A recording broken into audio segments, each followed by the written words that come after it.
Welcome back to The Explainer, everyone. Today, we're diving straight into a story that's unfolding far, far away from the gleaming, glass-walled tech hubs of Silicon Valley. We're heading to Madagascar to uncover the unseen human engine, the actual everyday people who are quietly powering the artificial intelligence revolution. So who's actually training all this AI we use every single day? We often imagine artificial intelligence operating completely autonomously, kind of like magic, right? Well, let's shatter that illusion right off the bat, because behind the curtain, AI relies on an absolute army of helping human hands just to function. And a huge portion of those hands, they belong to people living thousands of miles away from the tech giants that actually employ them. Section 1. The Hidden Hands of AI. Inside Madagascar's digital workforce. To really get a grip on what this workforce looks like, imagine putting yourself in the shoes of 32-year-old David. By day, he's a father of 3 running a snack bar right across from a busy bus station. But at night, he logs on to his fiber broadband connection and jumps into the global digital economy, doing what's called data annotation. Basically, that's the manual process of labeling images and selecting items so algorithms can learn. David literally spends his evenings clicking on swans in photos. Why? So that when you run a search for a swan, the AI actually knows what to show you. He has this big dream of one day starting his very own AI company, but for now, to support his family, he's basically working as a mere underliner for the algorithms. And the crazy part is, David is far from alone in this. There are nearly 100,000 Madagascans doing this exact same job. 100,000. They are the unseen workforce endlessly feeding data into algorithms for massive global giants. We're talking ChatGPT, Google, Amazon. This industry basically found a highly qualified yet extremely cheap workforce in a country where roughly 3/4 of the population lives below the poverty line. Section 2. Stable jobs versus precarious gigs. A tale of two realities. Now, across this booming sector, you'll find an absolutely extreme contrast in working conditions. On one hand, you have folks like 25-year-old Alina. She's got a formal corporate gig, picked up by a company bus at 8 a.m. sharp, working in a modern, air-conditioned open-plan office, complete with an official employment contract. But then, on the flip side, you have workers like Danny. He's scraping by, working from home in a completely precarious black market environment with absolutely zero legal framework to protect him. But despite the shaky nature of a lot of this work, it's totally obvious why young people are flocking to these AI gigs. Look at Alina's monthly salary for annotating international invoices. It sits right around 120 euros. When you compare that to the national average of just 80 euros a month, well, that 50% wage bump is a massive, life-changing opportunity. Let's be real, though. That higher salary, it comes with intense, almost suffocating scrutiny. Workers like Alina are constantly monitored by certifiers. I mean, she spends her entire day verifying incredibly dry details, like global VAT rates on invoices, and she literally cannot step away from her post for even a single minute.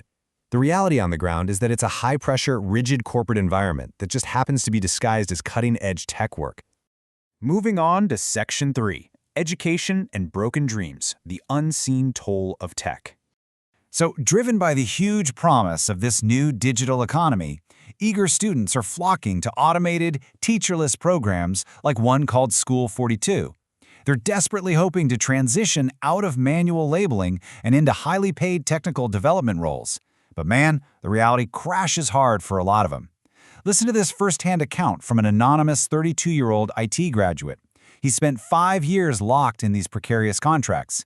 He said, and I quote, "I am outraged by having to remotely monitor foreign shops via CCTV systems to catch shoplifters while AI officially claims to detect the thefts." End quote.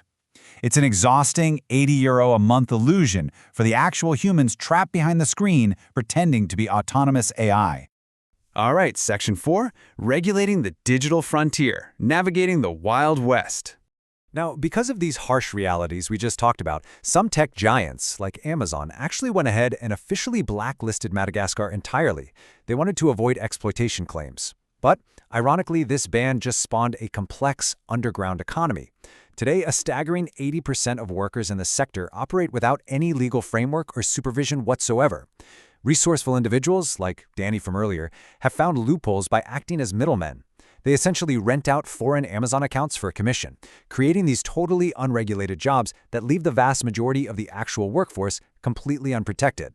So, how do you even begin to fix this? Well, significant macro efforts are currently underway. The Madagascan government, led by the Minister of Telecommunications, Stephanie Demott, is working frantically to draft strict worker status frameworks. The goal here is to attract legal international investors back into the fold. At the exact same time, grassroots organizations like Dimitri's Madagascar stand are stepping up at local job fairs. They are actively drafting recruitment safeguards and charters to connect companies with workers fairly. They want to protect the workforce for sure, but they have to do it without destroying the country's primary AI model right now, which is acting as a massive subcontractor for the rest of the world. Which brings us to Section 5, the rise of sovereign AI, building local solutions. Rather than just sitting around waiting for better regulations and acting as mere subcontractors to the West, local Madagascan innovators are flipping the entire paradigm on its head. Take engineers Amaya and Fahasha, for example. They claim their own AI sovereignty by building a custom app completely from scratch to solve a highly specific domestic problem. They just downloaded a free open-source AI program, physically went out and photographed thousands of local kava plants, and then trained the AI themselves to instantly analyze moisture levels and plant toxicity. They aren't training AI to catch shoplifters for foreign shops. They're literally building tools to help domestic farmers instantly and safely sort their harvests. And honestly, what's most amazing is exactly where these sovereign solutions are being born. Take Liam, for example, Madagascar's artificial intelligence laboratory. This place isn't located in some shiny glass and steel corporate tech park. Nope.